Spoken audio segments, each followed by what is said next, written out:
This is the secret base for Lok's cult. The place where all those devas are getting their weapons.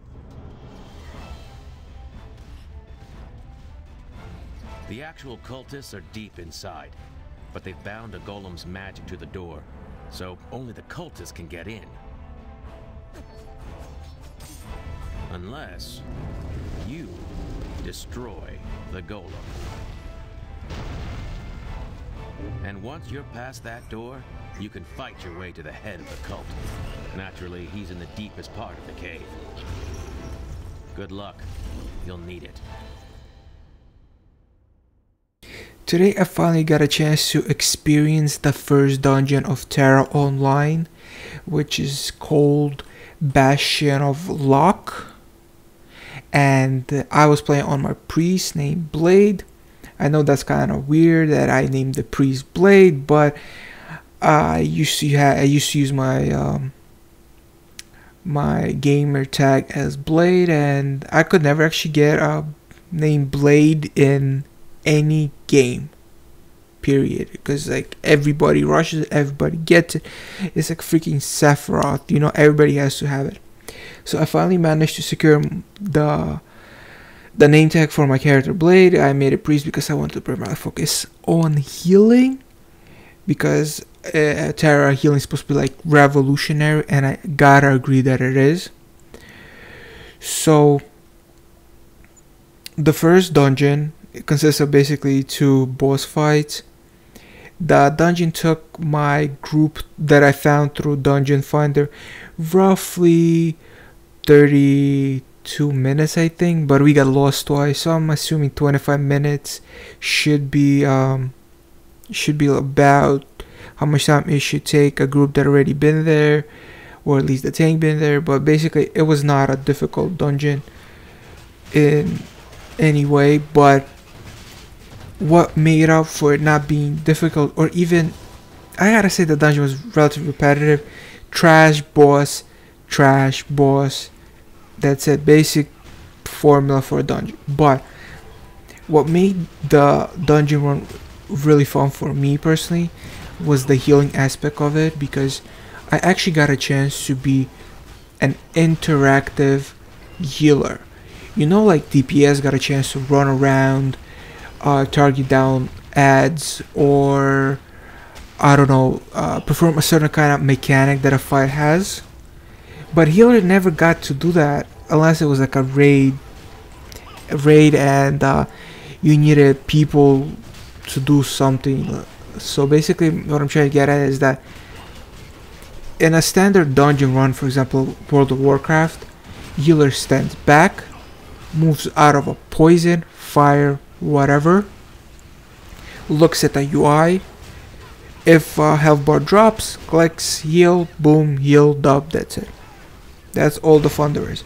But in Tera, you actually get to run around the room.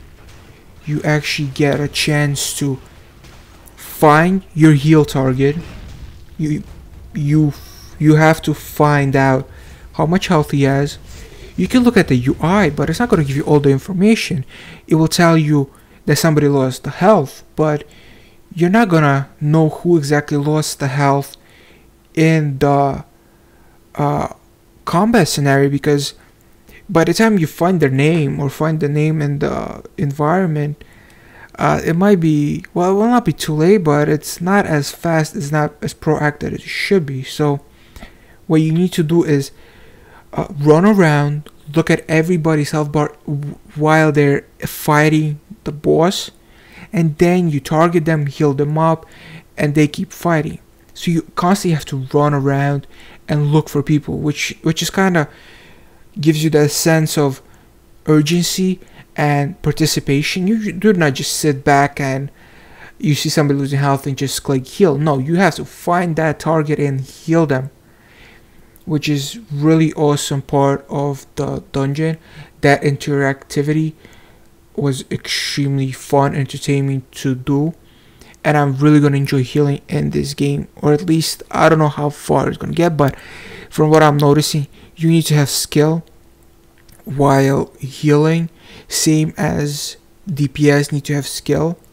I know in other games, technically people consider DPS not to require skill, but that's complete and utter bullshit, because tanks, DPS, and healers should require skill. And in most games, tanks' skill is positioning the boss and knowing when to burn cooldowns.